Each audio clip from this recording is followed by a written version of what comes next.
E vamos agora ao tema clima do Brasil.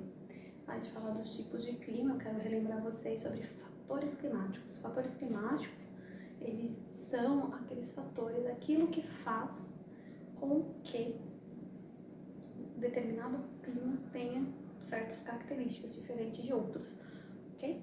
Quais são os fatores climáticos? Maritimidade e continentalidade. Esses dois eles estão associados. Tá? Maritimidade são lugares, espaços próximos ao oceano. Continentalidade são aqueles afastados dos oceanos. Bom, o que acontece? Cidades próximas aos oceanos possuem baixa amplitude térmica, ou seja, baixa variação de temperatura, enquanto cidades afastadas, ou seja, cidades influenciadas pela continentalidade, elas possuem alta variação de temperatura, ou seja, uma alta amplitude térmica. Um exemplo disso vocês vão poder ver é de Florianópolis e Lages, tá? Em Santa Catarina.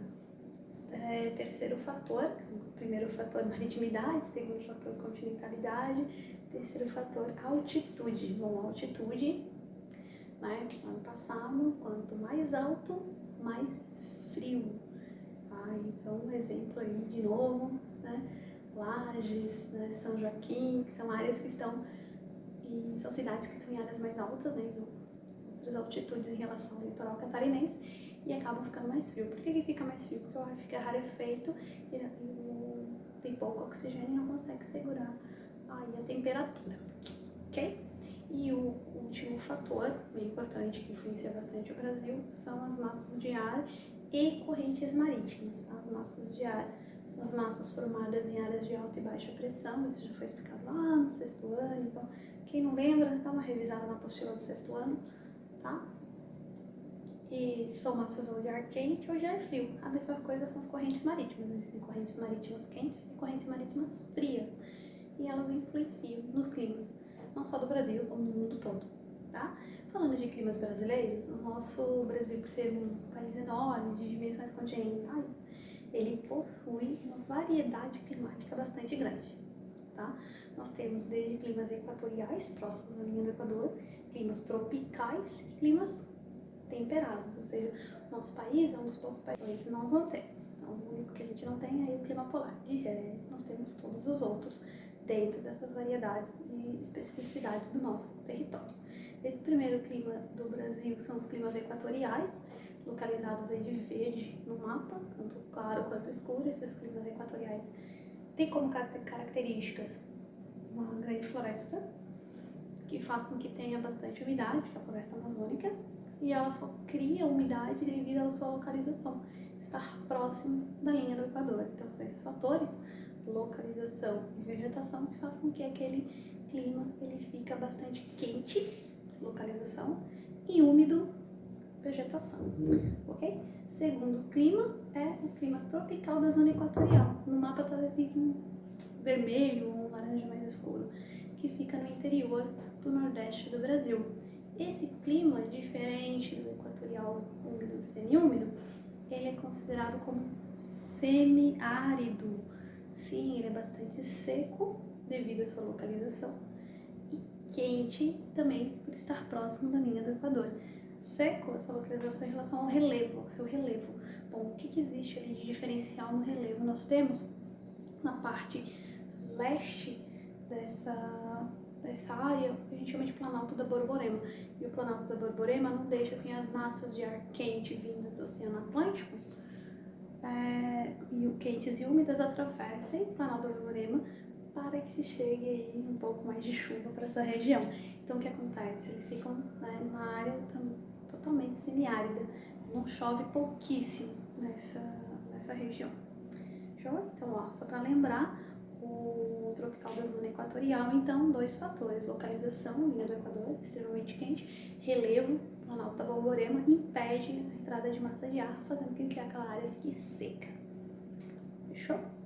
Terceiro aqui, pegar minha colinha, tropical Brasil Central, é o clima maior do nosso país, né? Pega a maior área do nosso país, é a parte laranjada do mapa, tá? E com característica aí o relevo alto, fechou? É a área dos planaltos brasileiros, ela pega bastante essa área dos planaltos brasileiros ali. Mato Grosso do Sul, Goiás, Goiânia, tem característica é uma temperatura bastante quente e seca, tá? E a influência também das massas de ar quente, massas de ar principalmente vindo ali da floresta amazônica. Bom, tropical nordeste oriental fica do lado leste, litoral brasileiro, na área do nordeste, né? E esse clima tem como característica, né, as correntes marítimas quentes, onde tem bastante influência das chuvas frontais, ou seja, vem bastante umidade do oceano e essas nuvens elas param, elas estacionam nessas montanhas, onde não consegue atravessar, porque a área é bastante úmida, ok? Bom, o último é clima temperado. Clima temperado é o que fica no sul do Brasil, o nosso clima, característica dele em relação à localização. Nós ficamos abaixo do Trópico de Capricórnio. Quando a gente fica abaixo do Trópico de Capricórnio, então o nosso clima ele tem temperaturas amenas, ele tem as estações do ano muito bem definidas, tá? E tem essa característica de temperaturas mais baixas por estar abaixo da linha do Trópico de Capricórnio e recebemos menos incidência solar, menos luz solar do que as outras regiões do país. Então vamos lá, turma, falando agora sobre domínios morfoclimáticos. Esse conceito ele foi feito pelo geógrafo Aziz Absaber, que diferente de biomas lá das ciências, tá, o que significa biomas? É a vida animal e vegetal que tem características semelhantes e estão dentro daquele determinado espaço. Enquanto isso, domínios morfoclimáticos, além dessa vida, também trabalha com características climáticas e características de relevo, por isso morfoclimático. Tá? Morfo vem de relevo, climáticos vem de climas. Então, o que ele trabalha, o Aziz? Ele trabalha vegetação semelhante, mais relevo, mais clima, ok? Bom, o Brasil, ele possui vários domínios morfoclimáticos, além da faixa de transição. O que é a faixa de transição? É onde se tem a vegetação misturada. Não existe uma vegetação específica ou o relevo específico daquela determinada área. Ou seja, quando a gente está passando de um domínio morfoclimático para outro domínio morfoclimático, nós temos essa faixa de transição, porque você não consegue passar de um domínio, por exemplo, amazônico para um domínio de cerrado. Entre o domínio amazônico e o cerrado existe uma faixa de transição. Existe uma faixa onde se mistura o domínio amazônico com o cerrado. Então é isso que a gente tem que ficar ligado. E essa faixa ela tem um nome específico aqui no Brasil, vamos estar falando daqui a pouquinho, beleza? Então, primeiro que a gente tem que ficar ligado, conceito de domínio morfoclimático e faixas de transição. Tá? O Brasil ele possui 5 domínios morfoclimáticos: amazônico, araucária, caatinga e mares de morros e pradarias, ok? No mapa que vocês estão vendo, ele já está identificado cada um com a sua cor e vamos falar um pouquinho sobre eles, tá?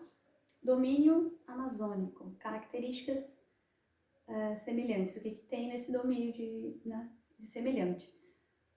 O relevo são as depressões feitas por rio, tá?